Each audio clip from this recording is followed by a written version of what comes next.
ሰላም ጤና ይስጥልን እጅጉን የተወደዳችሁና የተከበራችሁ የአዲስ ስፖርት ቤተሰቦቻችን እንደምን አላችሁልን?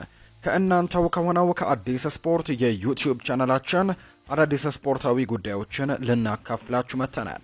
ለተከታዮቹ ደቂቃዎች ከእናንተ ጋር ስንቆይም ከሀገር ውስጥና ከውጪ ያልተሰሙ አዳዲስ ስፖርታዊ ጉዳዮችን በዛሬ ፕሮግራማችን ላይ አካተናል።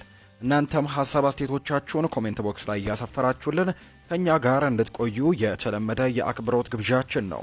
በዛሬ ፕሮግራማችን በርከት ያሉ ሐሳቦችን የምናነሳው ውድ ቤተሰቦቻችን ከነዚህ መካከል ዛሬ የሚደረጉ ጨዋታዎች ያሉ በተወዳጁ እንግሊዝ ፕሪሚየር ሊግ የ33ኛ ሳምንት ጨዋታዎች ዛሬ ቀጥለው ይደረጋሉ። ስለነሱ ጨዋታዎች እናነሳለን።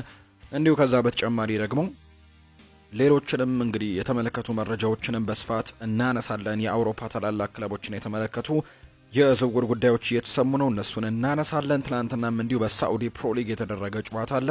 የእነሱንም የጨዋታ ውጤት ወደ እናንተ የምናደርስ ነው የሚሆነው። ስለምታደምጡን ቆይታችሁን ከኛ ጋር ስለምታደርጉ እጅጉን ከልብ አድርገን እናመሰግናለን። ቪዲዮአችንን ላይክ፣ ቻናላችንን ሰብስክራይብ እያደረጋችሁ ከኛ ጋር ቆይታችሁን እንድታደርጉ በአክብሮት ነው የምንጋብዘው። በቀጥታ ወደ ዛሬ ፕሮግራማችን የምናመራ ይሆናል። ትላንትና በሳዑዲ ፕሮ ሊግ የተደረገ አንድ መርሃ ግብር አለ። እሱን በማስቀደም እንጀምር። ትላንትና አልናስሮች ሽንፈት አስተናግደዋል። በሳዑዲ አረቢያ ሊግ 28ኛ ሳምንት መርሃ ግብር ነው ትላንትና አልናስር ከአልቃዲሺያ ጋር ጨዋታውን ያደረገው። ነገር ግን 2-1 በሆነ ውጤት አልናስር ተሸንፏል። የአልቃዲሺያን የማሸነፊያ ግቦችም ፔር ኤሚሪክ ኦቦሚያንግና ኦመር ከመረብ ጋር ያሳረፉ ተጫዋቾች ናቸው። ሳዲዮ ማኔ ለአልናስር ጎል ማስቆጠር ቢችልም ቡድኑን ግን ከሽንፈት መታደግ አልቻለም። በውድድር ዘመኑ 5ኛ የሊግ ሽንፈቱን ያስተናገደው አልናስር ከሊጉ መሪ ጋር ያለው የነጥብ ልዩነትን ማጥበብ የሚችልበትን እድል ሳይጠቀምበት ቀርቷል። ቀደም ብሎ በተደረገ ሌላ ጨዋታ አልአህሊ አልፋያህን ያደረገውን ጨዋታ 5-0 በሆነ ውጤት ነው ማሸነፍ የቻለው። የማሸነፊያ ግቦቹን አይቨን ቶኒ 2 ጎሎችን አስቆጥሯል። ኢባኔዝ እንዲሁ 2 ጎሎችን አስቆጥሯል። ሪያድ ማህሬዝ ደግሞ ቀሪውን 1 ጎል ማስቆጠር የቻለ ተጫዋች እንደሆነ ነው እንዲሁ የተመለከትነው። ትናንት የተደረጉ የሳዑዲ ፕሮ ሊግ ጨዋታዎች እነዚህን ነው የሚመስሉት። ከዚህ ጋር በተያያዘ ግን አሁን ላይ አልናስር 57 ነጥቦችን በመሰብሰብ 3ኛ ደረጃ ላይ የተቀመጠ ቡድን ነው። አልአህሊ በ55 ነጥቦች እንዲሁ አልቃዲሺያም በ55 ነጥቦች 4ኛና 5ኛ እኩል እንግዲህ ነጥባቸው እኩል ሆኖ በጎል ተበላልጠው ነው የተቀመጡት። በቀጣይ መርሃ ግብር አልናስር ማክሰኞ ነው ከዳማክ ጋር ጨዋታውን የሚያደርገው። የከፍተኛ ግብ አስቆጣሪነቱን ክሪስቲያኖ ሮናልዶ አሁንም መምራቱን ቀጥሏል። 23 ግቦችን አስቆጥሯል።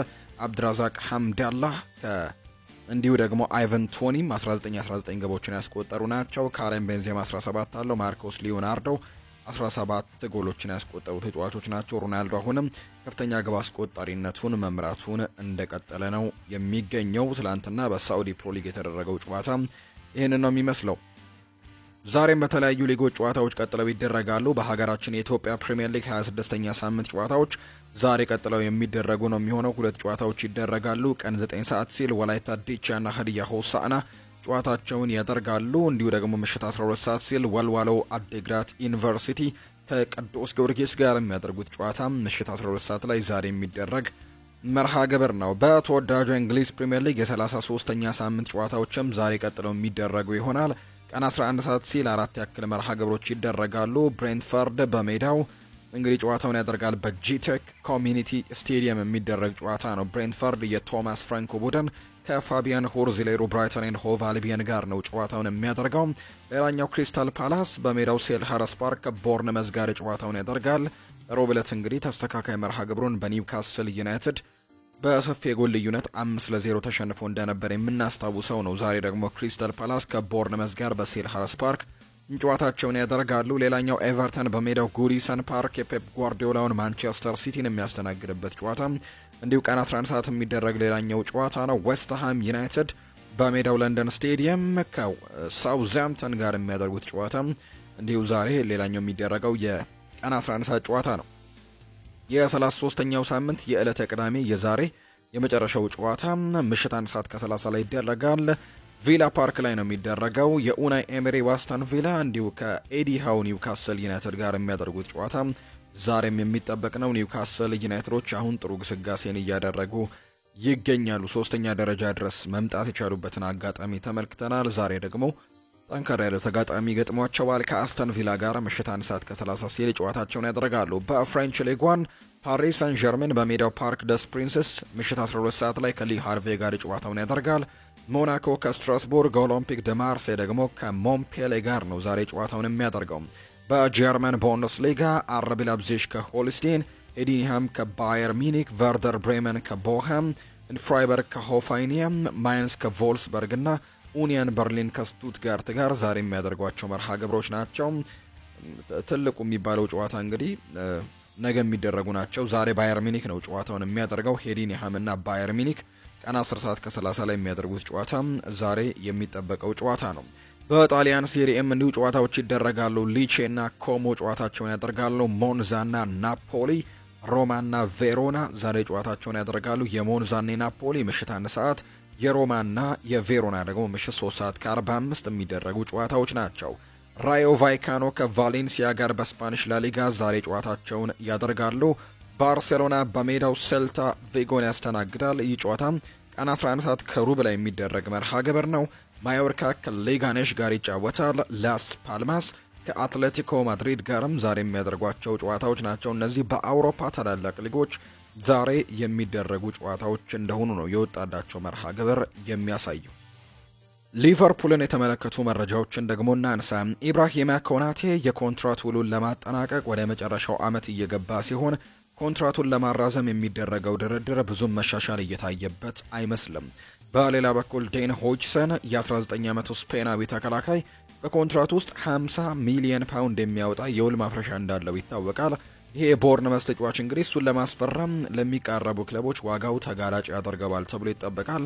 አሁን ላይ ትልልቅ ክለቦች እዚህ ተጫዋች ላይ ትኩረታቸውን አድርገዋል። ማንቸስተር ዩናይትድም እንዲሁ ወደዚህ ዝውውር እንደገባ የሚያሳዩ መረጃዎች ያሉ። ከዚህ በፊት ሪያል ማድሪድ ነበር፣ ባየር ሚኒክ አለ፣ ቼልሲ እንዲሁ በዚህ ዝውውር ውስጥ ያለ ቡድን ነው። ሊቨርፑልም እንዲሁ አለ። አርሰናሎችም ጭምጭምታዎችን እየሰማን ነውና በበርካታ ክለቦች የተጫዋች እየተፈለገ የሚገኝ ነው። ቨርጂል ቫን ዳይክ በየርገን ክሎፕ ላይ ሀሳቡን ሰጥቷል። የርገን ክሎፕ ባለፉት ዓመታት ለእኔና ለቤተሰቤ ያደረገው ነገር ችላ ማለት አልችልም ይላል። ምክንያቱም የሊቨርፑሉ ካፕቴን እንደሆነም እድሉን የሰጠኝ እሱ ነው።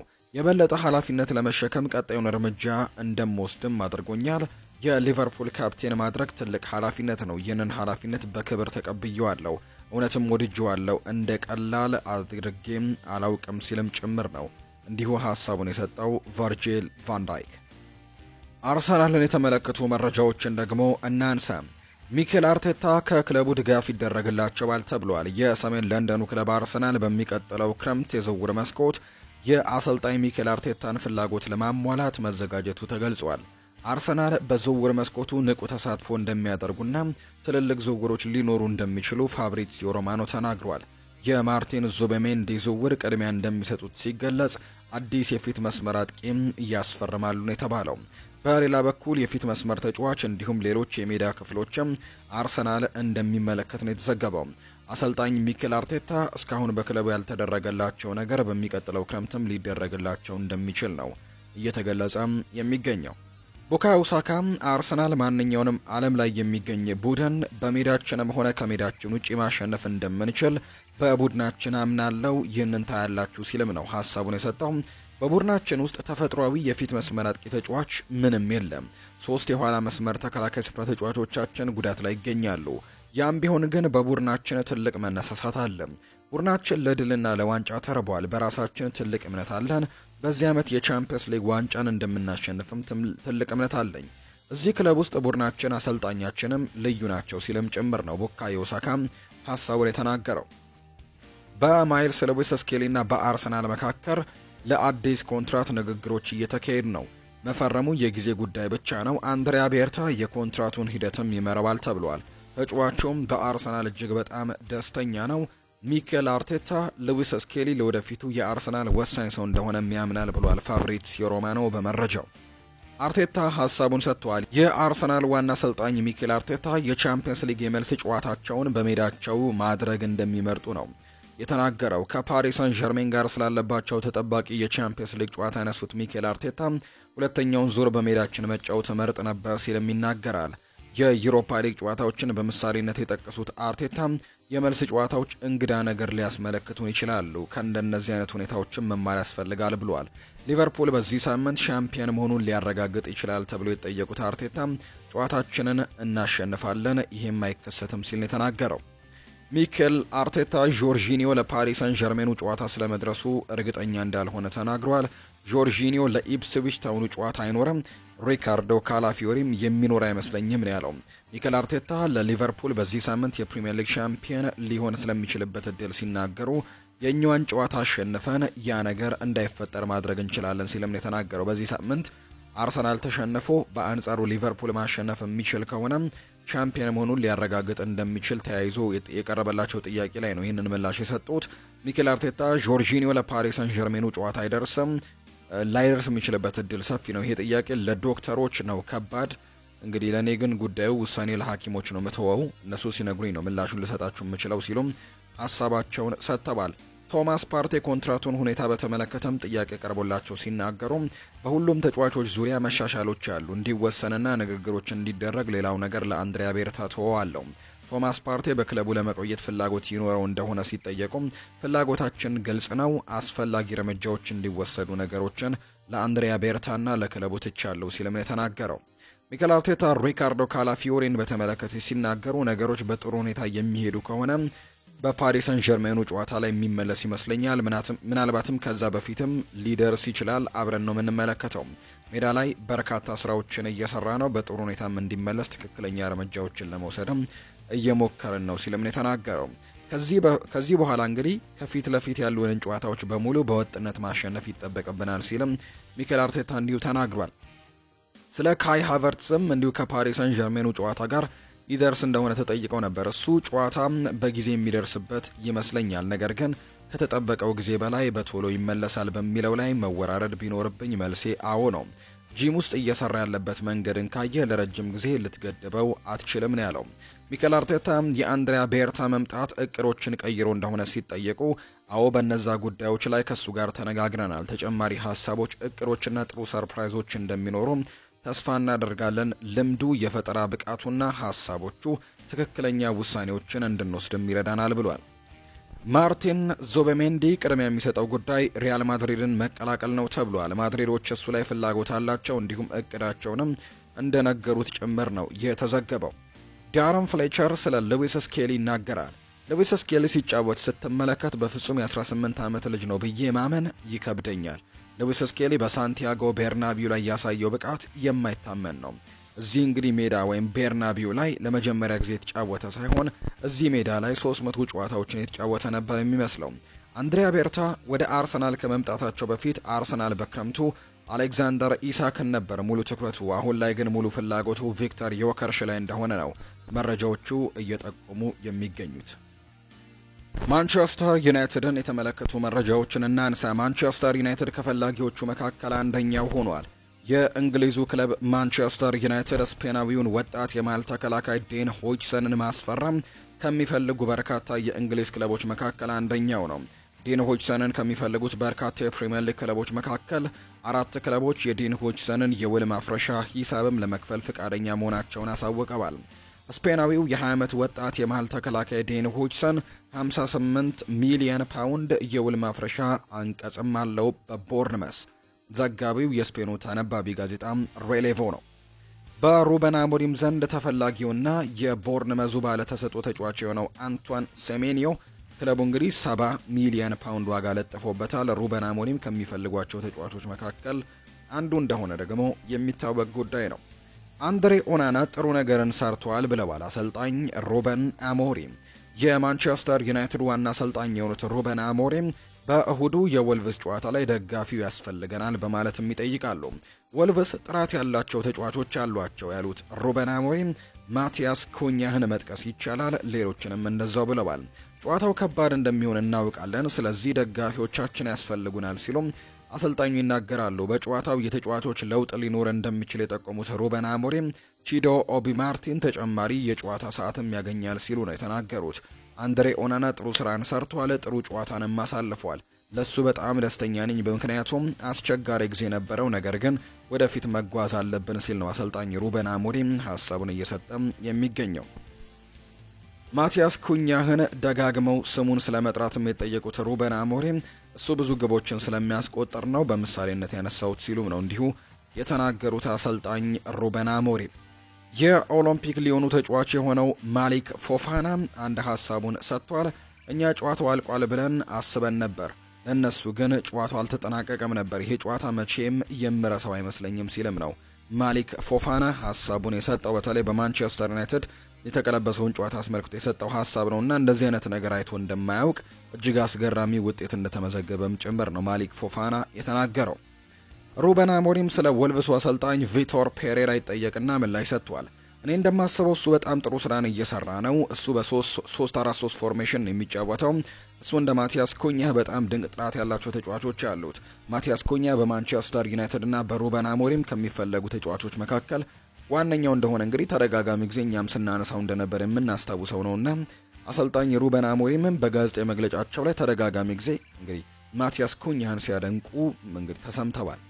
ሩበን አሞሪም ስለ አይደን ሄቨንም ይህንን ብለዋል። አይደን ሄቨን ጨዋታዎችን የተጫወተው በእውነቱ በወቅቱ ብዙ ጉዳቶች ስለነበሩብን ነበር። ነገር ግን ዛሬ ላይ አይደን ሄቨን በእኔ ትልቅ እምነት የተጣለበት ተጫዋች ነው። እሱ ዝግጁ ሲሆን ቦታውን ለማስከበር የሚፎካከር ይሆናል። እናም ዝግጁ ሲሆን ጨዋታዎችን የሚያደርግ ይሆናል ሲልም ነው አሰልጣኝ ሩበን አሞሪም የተናገረው። አሰልጣኙ በእሁዱ ጨዋታ ወጣት ተጫዋቾችን እንደሚያጫውቱ ሲጠየቁ ምላሻቸውንም ሰጥተዋል። እኔ እንደማስበው ይህ ሲዝን ለወጣቶች እድል ለመስጠት አመቺው ጊዜ አልነበረም። ምክንያቱም ይህን ማድረግ ትክክለኛ መሰረት በቡድን ውስጥ የሚያስፈልገን ነበር። ነገር ግን በዚህ ጊዜ እኛ ግዴታ ይህንን ማድረግ አለብን እና እንደ አንዳንዴ እንግዲህ ይህንን በማድረጋችን በሚያስገርም ነገር ልናገኝ እንችላለን። እሁድ ቡድኑን ከመምረጤ በፊት መመልከት አለብኝ። እንደ ዲዬጎ ዳሎ ያሉ ተጫዋቾች ሁሌም ቢሆኑ ዝግጁ ይሆናሉ። ነገር ግን እሱ በሊዮን ጨዋታ በጣም ደክሞት ተመልክቻለሁ። እኛም ለጉዳት ተጋላጭ ሊሆኑ በሚችሉ ተጫዋቾቻችን ላይ ሪስክ አንወስድም። የሚሆነውን አብረን እናያለን ሲልም ነው የተናገረው። ለአነጋጋሪው ሕፃን ፊርማ በመሰባሰብ ላይ ይገኛል። በርካታ የዓለማችን ታዋቂ የስፖርት ጋዜጠኞች በትናንትናው ዕለት ቀኑን ሙሉ እንግዲህ አንድ ሕፃን ምስል በእትማቸው ይዘው ሲወጡ ታይተዋል። ይህ ደጋፊ ወይም ደግሞ ይህ ሕፃን ማንቸስተር ዩናይትድ ከሊዮን ጋር እያደረጉ በነበሩት ጨዋታ ላይ እንግዲህ ማንቸስተር ዩናይትድ እየተመራ በነበረበት ሰዓት ላይ በምስሉ ላይ የታየ ሕፃን እንደነበርና በርካቶቻችሁም እንደምታስታውሱት አስባለሁ።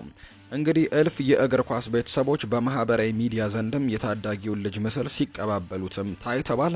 በዚህ መሰረት ግን አሁን ላይ የማንቸስተር ዩናይትድ ደጋፊዎች በቀጣይ የማንቸስተር ዩናይትድ መርሃ ግብር ላይ ፖርቱጋላዊው የቡድናቸው አምበል ብሩኖ ፈርናንዴስ ይህንን ታዳጊ ወደ ሜዳ ይዞት እንዲገባ ፊርማ ማሰባሰብ እንደጀመሩ ጭምር የሚያሳዩ መረጃዎች ናቸው እየወጡ የሚገኙትና አሁን ለህፃኑ ድጋፍ እየተደረገለት እንዳለ ነው ዘገባዎች እያሳዩ የሚገኙት። በሊዮኑ ጨዋታ ላይ እንግዲህ አልቀሶ እንግዲህ በስቴዲየሙ በሚገኝ ስክሪን ላይ የታየ ታዳጊ እንደነበር ነው በርካቶቻችን የምናስታውሰው።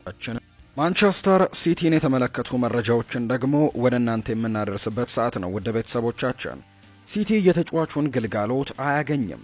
ማንቸስተር ሲቲ ዛሬ ከኤቨርተን ጋር በሚያደርገው የሊግ መርሃ ግብር የግብ ጠባቂውን ኤደርሰን ሞራይስን ግልጋሎት እንደማያገኝ ነው አሰልጣኝ ፔፕ ጓርዲዮላ የተናገሩት። ኤደርሰን ሞራይስ ለዛሬው ጨዋታ አይደርስም፣ ለምን ያክል ጊዜ ከሜዳ እንደሚርቅም አላውቅም ሲሉ ነው ፔፕ ጓርዲዮላ የተናገሩት።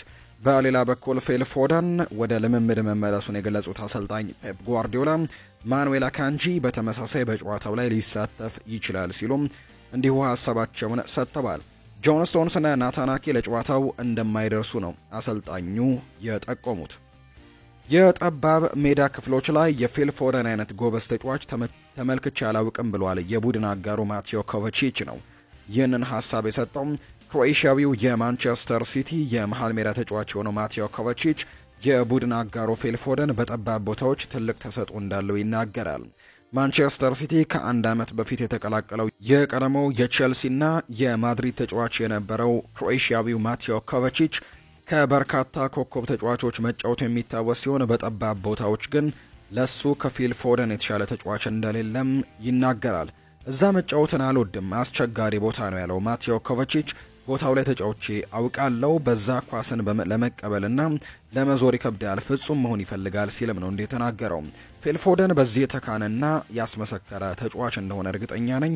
ልዩ ተሰጥኦ አለው። እሱ ጋር ብዙ ጊዜ እንግዲህ መጫወትን እወዳለሁ። በጠባብ መስመር በህይወቴ ከሱ የተሻለ ተጫዋች አይቼ አላውቅም ሲልም ነው ማቴዮ ኮቫቺች የተናገረው። ኬቨን ደብሮይነ አሁንም በከፍተኛ ደረጃ መጫወት እንደሚችል ይሰማዋል ተብሏል። ስለዚህም ምናልባት በአውሮፓ ሊቆይ የሚችልበት እድል ሊኖር እንደሚችልና በአውሮፓ ውድድሮች ላይ መሳተፍ እንደሚፈልግ ጭምር የሚያሳዩ መረጃዎች ናቸው እየወጡ የሚገኙት።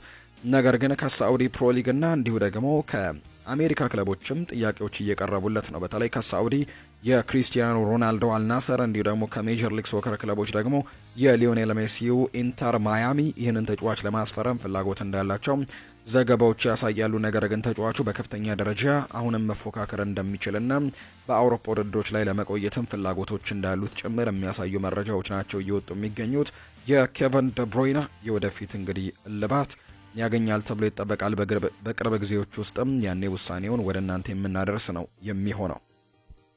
ሪያል ማድሪድን የተመለከተ መረጃን ደግሞ እናንሳ።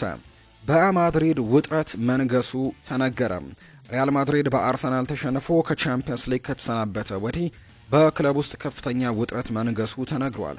አሰልጣኝ ካርሎ አንቸሎቲ በአሁኑ ሰዓት በሪያል ማድሪድ ቤት ያላቸው ኃላፊነት ከፍተኛ ስጋት ውስጥም መውደቁን የተጠቆመው በቀጣይ ካርሎ አንቸሎቲ ከተሰናበቱ አሰልጣኝ ሻቪ አሎንዞ የሪያል ማድሪድ የመጀመሪያ ምርጫ መሆናቸው እየተነገረ ነው። በክለቡ ያለው ውጥረትን ተከትሎ በሚቀጥሉት ቀናት ወይም ሳምንታት ትልቅ ዜናዎችን ከክለቡ ሊሰሙ እንደሚችሉ ነው እየተገመተ የሚገኘው። የአሰልጣኝ ካርሎ አንቸሎቲና የሪያል ማድሪድ ነገር ግን አሁን ላይ ያከተመ ጉዳይ እየመሰለ ይገኛል።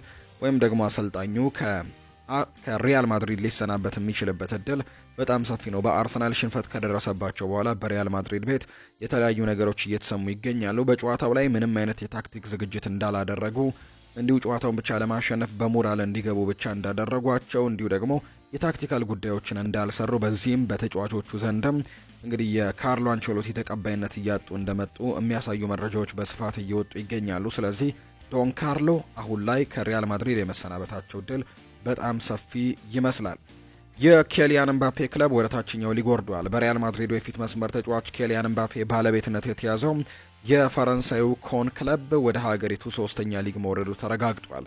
ፈረንሳዊው ተጫዋች ኬሊያን ኤምባፔ በቅርቡ በፈረንሳይ ሁለተኛ ሊግ ሲወዳደር የነበረውን ኮን እንግዲህ ከፍተኛ ድርሻ በ20 ሚሊዮን ዩሮ መግዛቱ አይዘነጋም።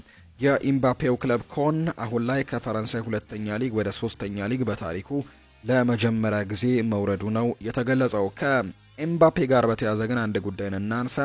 በጉዳት ምክንያት ለቀናት ከሜዳ ሊርቅ እንደሚችል የሚያሳዩ መረጃዎች ናቸው እየወጡ የሚገኙት። ፈረንሳዊው ኮከብ ኬሊያን ኤምባፔ ከአርሰናል ጋር በነበረው የአውሮፓ ቻምፒየንስ ሊግ የሩብ ፍጻሜ መልስ ጨዋታ ላይ እንግዲህ በነበረው ጨዋታ ላይ ጉዳት አስተናግዶ መቀየሩ የሚታወስ ጉዳይ እንደሆነ የምናስታውሰው ነው።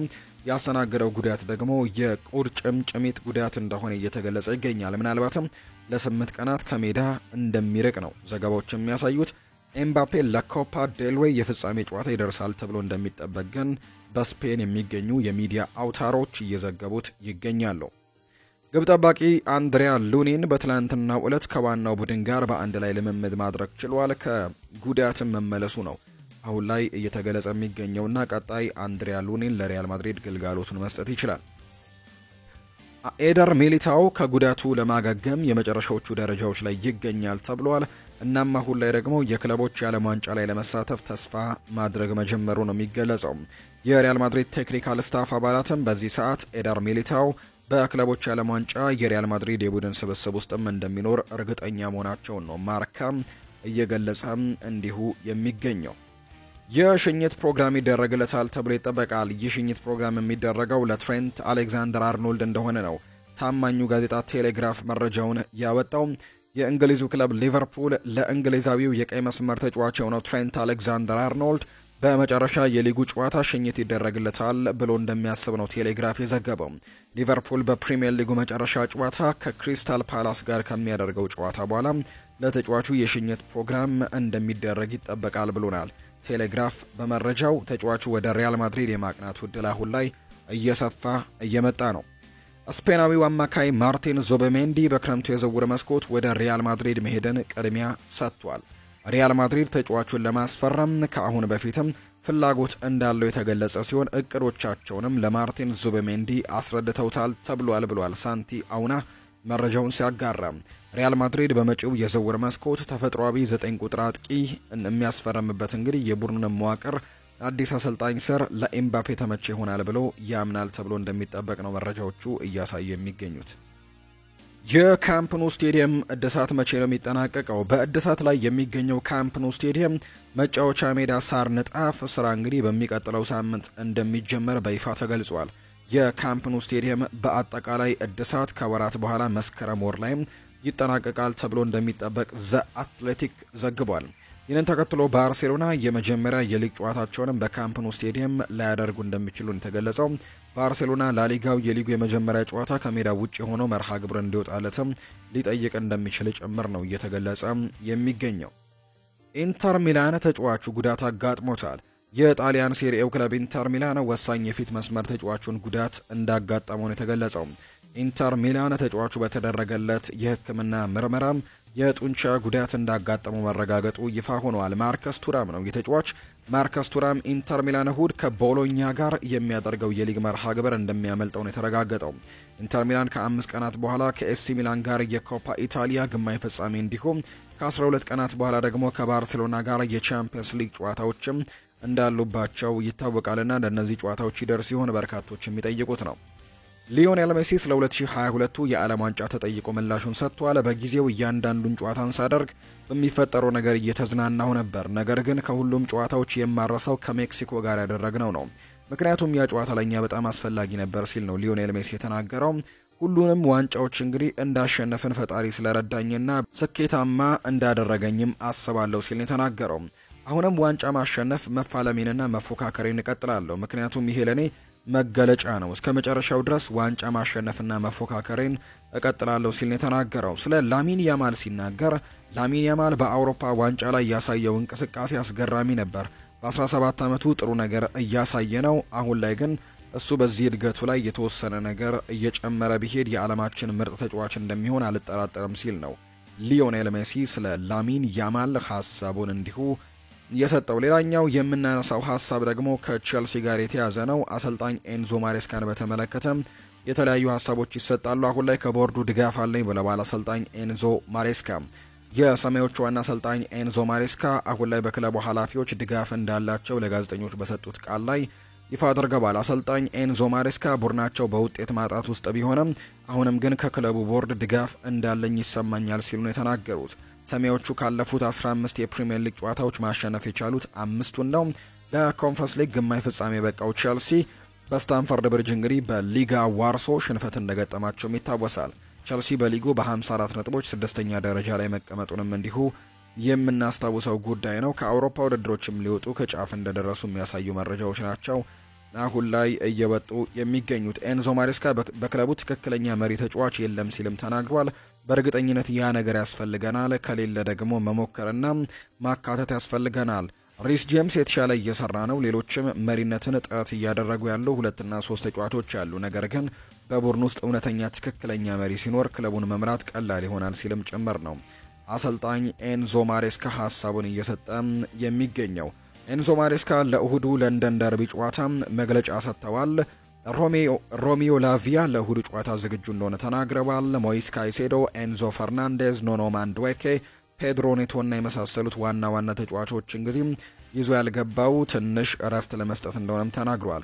ኮል ፓልመር እና ኒኮላ ጃክሰንን ወደ ሜዳ ያስገባው 45 እና 50 ደቂቃዎችን ያክል ቡድኑን በደንብ እንዲረዱና ጎሎችን እንዲያስቆጥሩ ነበር።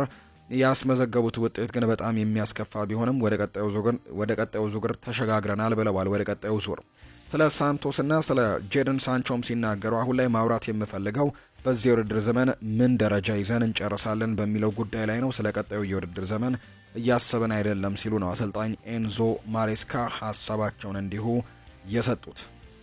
ውድ ቤተሰቦቻችን ዛሬ የሚደረጉ ጨዋታዎችን እናስታውሳችሁና የዛሬ ፕሮግራማችንን እዚሁ ጋር እናብቃም።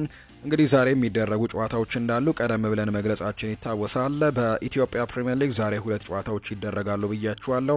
ቀን 9 ሰዓት ላይ ወላይታ ዲቻና ሀዲያ ሆሳዕና ጨዋታቸውን እንደሚያደርጉ ቀደም ብለን ገልጸናል።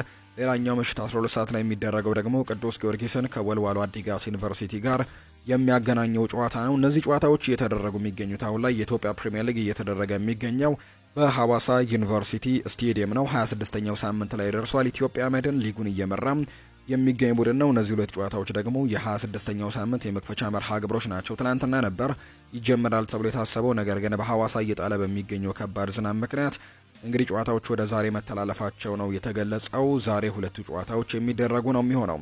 በተወዳጁ የእንግሊዝ ፕሪምየር ሊግም የ33ኛ ሳምንት ጨዋታዎች ዛሬ የሚደረጉ ይሆናል። ዛሬ ከቀን 11 ሰዓት ጀምሮ ጨዋታዎቹ ይደረጋሉ። ኤቨርተን በሜዳው ጉዲሰን ፓርክ ከማንቸስተር ሲቲ ጋር የሚያደርገው ጨዋታ ዛሬ ከሚጠበቁ ጨዋታዎች መካከል ዋነኛው ነው። የዳቪድ ሞይሱ ቡድን ኤቨርተን እና የፔፕ ጓርዲዮላ ማንቸስተር ሲቲ ዛሬ ጨዋታቸውን ያደርጋሉ። ጉዲሰን ፓርክ ላይ ቀን 11 ሰዓት የሚደረግ ጨዋታ ነው።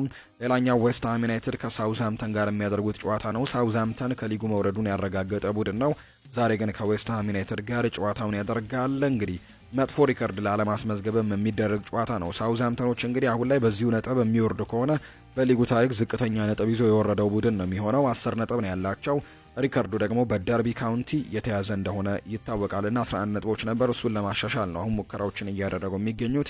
ከዌስትሃም ዩናይትድ ጋር ዛሬ ጨዋታቸውን እንዲሁ ያደርጋሉ። ክሪስታል ፓላስ እና ቦርንመዝም በሴልኸርስት ፓርክ ስቴዲየም ጨዋታቸውን የሚያደርጉበት መርሃ ግብር አለ። ጂቶ ኮሚኒቲ ስቴዲየም ላይ ሌላኛው ቀን 11 ሰዓት የሚደረገው ጨዋታ ብሬንትፈርድን ከብራይተን ጋር የሚያገናኘው ጨዋታ ነው። ምሽት 1 ሰዓት ከ30 ሲል ደግሞ አስተን ቪላ እና ኒውካስል ዩናይትድ በቪላ ፓርክ የሚያደርጉት ጨዋታ የዛሬ የተወዳጆቹ የእንግሊዝ ፕሪምየር ሊግ የ33ኛ ሳምንት ጨዋታዎች እንደሆኑ ነው የወጣላቸው መርሃ ግብር የሚያሳየው። በስፔን ላሊጋም ዛሬ የሚደረጉ ጨዋታዎች ያሉ። ራዮ ቫርካኖ ከቫሌንሲያ ጋር ጨዋታውን ያደርጋል። እንዲሁ ባርሴሎና ደግሞ በሜዳው የሚያደርገው መርሃ ግብር አለ። ከሴልታ ቪጎ ጋር ነው ዛሬ ጨዋታውን የሚያደርገው። ይህ ጨዋታ ለመመልከት የሚያመች አይነት ሰዓት ላይ ነው የሚደረገው። ቀን 11 ሰዓት ከሩብ ላይ ይህ ጨዋታ ይደረጋል። ማዮርካና ሌጋኔሽ እንዲሁ ጨዋታቸውን ያደርጋሉ። ላስ ፓልማስ እና አትሌቲኮ ማድሪድም ዛሬ በስፓኒሽ ላሊጋ የሚደረግ ጨዋታ ነው። ባርሴሎና ዛሬ ማሸነፍ የሚችል ከሆነ የነጥብ ልዩነቱን ማድሪድ እስኪጫወት ድረስም በ3 ነጥቦች ከፍ ማድረግ የሚችልበት አሁን ላይ ያላቸው የነጥብ ልዩነት አለ። በዛ ላይ 3 ነጥቦችን መጨመር የሚችልበትን እድል ያመቻቻል ተብሎ ነው የሚጠበቀው። በጣሊያን ሴሪኤ ዛሬ 3 ጨዋታዎች ናቸው የሚደረጉት። ምሽት 3 ሰዓት ከ45 ሲል ሮማ በሜዳው ኢስታዲዮ ኦሎምፒኮ ከቬሮና ጋር ጨዋታውን ያደርጋል። ሞንዛና ናፖሊ የሚያደርጉት ጨዋታም እንዲሁ ይጠበቃል። ናፖሊ የሊጉን ሻምፒዮንነት ለመሆን ከኢንተር ሚላን ጋር ትልቅ ፉክክር ላይ ያለ ቡድን ነው። ጨዋታውን ያደርጋል ዛሬ ምሽት 1 ሰዓት። ሊቼና ኮሞም የሴስ ፋብሪጋሱ ቡድንም ዛሬ ጨዋታውን የሚያደርግ ነው የሚሆነው። በጀርመን ቡንደስሊጋ እንዲሁ ቀን 10 ሰዓት ከ30 ሲል ተጠባቂ ጨዋታዎች ያሉ። ባየር ሚኒክ ከሄዲንሃም ጋር ጨዋታውን ያደርጋል። እንዲሁ ደግሞ ቨርደር ብሬመን ከቦሃም፣ አረቢ ለብዚሽ ከሆልስቲየን፣ ፍራይበርግ ከሆፌኒየም እንዲሁ ደግሞ ማይንስ ከቮልስበርግ ጋር ዛሬ የሚያደርጓቸው ቀን 10 ሰዓት ከ30 የሚደረጉ ጨዋታዎች ናቸው። ምሽት 1 ሰዓት ከ30 ሲል ደግሞ ስቱትጋርትና ኡኒየን በርሊን የሚያደርጉት ጨዋታ ዛሬ የሚደረግ ነው። የመጨረሻው የሊግ ዳሰሳችን ፍሬንች ሊግ 1 ነው የሚሆነው። በፍሬንች ሊግ 1 እንግዲህ ሻምፒዮኑ መረጋገጡን የምናስታውሰው ነው። ፓሪስ ሰን ዠርሜን አሁንም ለተከታታይ ዓመታት ሻምፒዮንነቱን እያረጋገጠ ይገኛል። ዛሬ ግን በሜዳው ፓርክ ደስ ፕሪንስስ ጨዋታውን ያደርጋል። ከሊ ሃርቬ ጋር የሚደረግ መርሃ ግብር ነው። የሉዊስ ኤንሪኬ ቡድን የአውሮፓ ቻምፒየንስ ሊግንም ተስፋ እየሰነቀ ነው ዘንድሮ እንግዲህ ጨዋታዎችን እያደረገ የሚገኘው። ዛሬ ምሽት 12 ሰዓት ሲል ከሊ ሃርቬ ጋር ጨዋታውን ያደርጋል። ሞናኮና ስትራስቡርግ፣ ማርሴይና ሞንፔሌ ደግሞ እንዲሁ ጨዋታቸውን ዛሬ በፍሬንች ሊግ 1 የሚያደርጉ ቡድኖች ናቸው። ዛሬ በአውሮፓ ታላላቅ ሊጎች የሚደረጉት ጨዋታዎች እነዚህ ናቸው። በእነዚህ ጨዋታዎች ፈታና ዘና እንድትሉ እንጋብዛለን። የተወደዳችሁና የተከበራችሁ ቤተሰቦቻችን ለዛሬ ያዝንላችሁ አዳዲስ ስፖርታዊ ጉዳዮቻችን እነዚህን ነው የሚመስሉት። ስላደመጣችሁን ቆይታችሁንም ደግሞ ከኛ ጋር ስላደረጋችሁ እጅግ ከልብ አድርገን እናመሰግናለን። ቪዲዮአችንን ላይክ፣ ቻናላችንን ሰብስክራይብ እያደረጋችሁ ከኛ ጋር ቆይታችሁን ያደረጋችሁ በሙሉ ላቅ ያለ ምስጋናችንን ለእናንተ ማቅረብ እንወዳለን። ፉአድ ባህሩ ፕሮግራሙን እየመራው ቆይታዬን ከእናንተ ጋር አድርጌያለሁ። በቀጣይ ፕሮግራሞቻችን ደግሞ ሌሎች ርዕሰ ጉዳዮችን ይዘን በአመሻሹ ፕሮግራማችን ላይ ዳግም የምንገናኝ ነው የሚሆነው። መልካም ቀን መልካም ጊዜ እንዲሆንላችሁም ነው በአክብሮት የምመኘው። መልካም ጊዜ እንዲሆንላችሁ በአክብሮት ተመኘው።